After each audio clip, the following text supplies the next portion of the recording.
Hi James.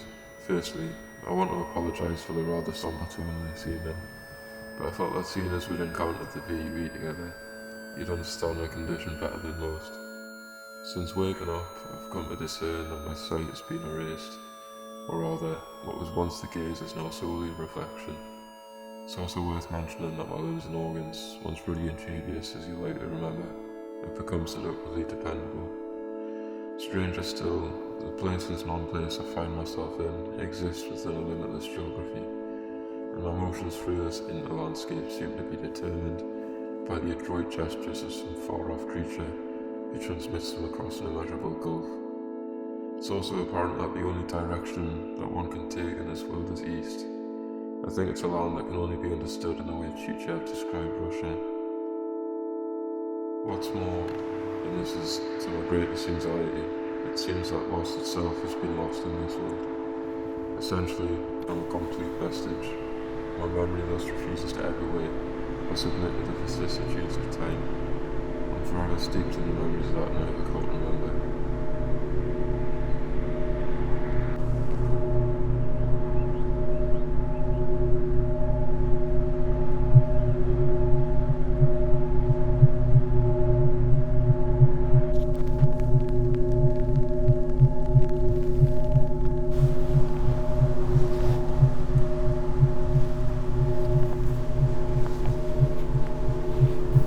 Set off on that journey by bus, I can recall seeing the Tay River through the torn vinyl bus window, and each rolling wave resembled the jagged rotten teeth of that drunk man we met in that bar in Hilltown the night before. Remember, we sort of clung precariously to the bar with each swig left behind a silt in the rim of the glass, formed by the grinding of scampi fries under a jaw too heavy to lift. He occasionally spoke, his voice grated through scorched throat, to announce that his stupor was justified. Today was his birthday. Going back to that bus journey, I remember seeing a group of primary school students all adorned with blue beanies, which led me to recall a report in the journal I'd recently read that claimed a body, buried only a foot below the earth somewhere at the borders, had stayed nearly fully intact for quote, 40 years, and still wore the hero noose used in the suicide. Anyway, still cradling the skulls of blue bonnet.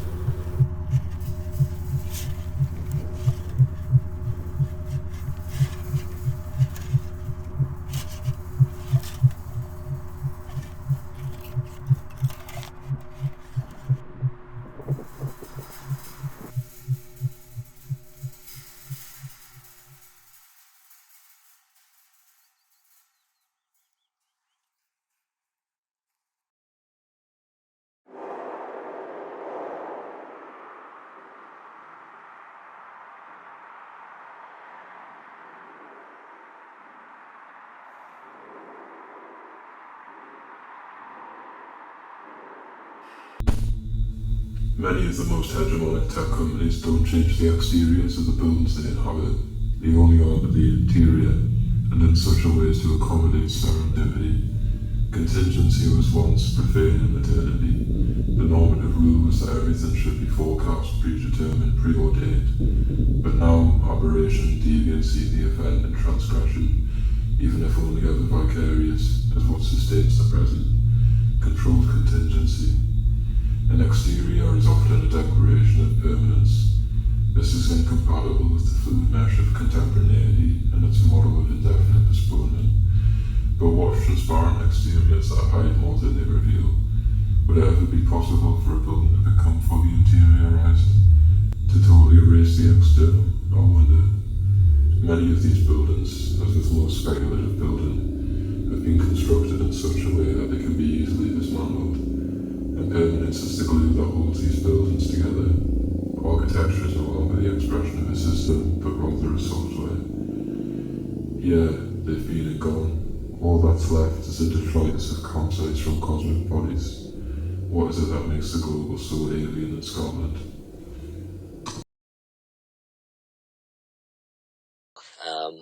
But But in reality, there are a lot of very innovative businesses that are very successful that are operating here.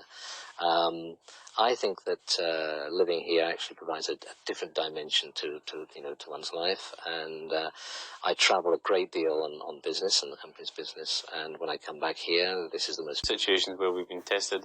Our processing power has been proved to be leading edge. It's all about the ability to handle all the data coming at it. We're the number one at that.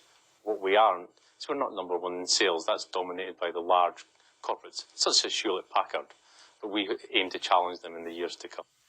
The objects in their application, how the objects communicate, how the objects are related to one another, and all that information is key for trying to understand the structure of the application, for trying to find bugs, for trying to understand other team members' code.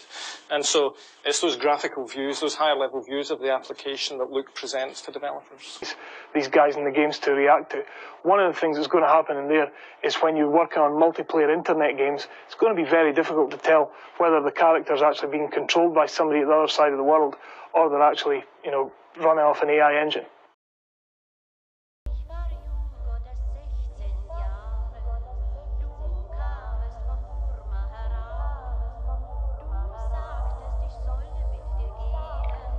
And if pixels gained autonomy, or truths would then avail, the devil in confessions would justify sin, as seems the countenance and eventually the ideas of those he studies. His own self is amorphous, a projection whose will is carried out vicariously through conjugates he selects and terrorizes. The only way he can be identified is by utterance of his name, Gil-Martin. In one part of the book he appears as a shadow on a cloud above King Arthur's seat in Edinburgh. The broad inspector, an image on the cloud, virtual libido.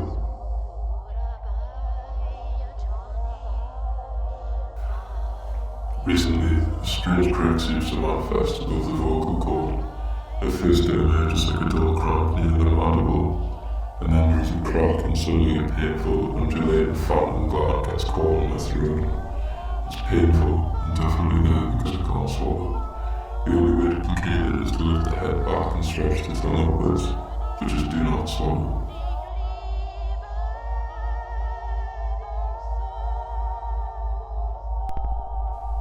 Forever buried, AI systems can't distinguish space from matter. Consistency or confabulation, weekdays haunted by weekends, miasma and malaise, black box theocracy, the general intellect, conspiracy is solved for complexity, hikikomori or the undead, between archetyped memory and insomnolent lassitudes, anything that can be felt is only ever ephemeral and impotent. However, right now his flesh is resurrected from abstraction, and they learn as they have throughout history, despite the recent intimacy between the flesh and the screen. They are not immortal, but what if that world is our heaven? It's always obscured by greasy fingerprints and crumbs. But I wonder if their imminent temporality is our eternal. There is a rumbling of possibility in the present, as the global is acutely felt in the local once more. Best wishes.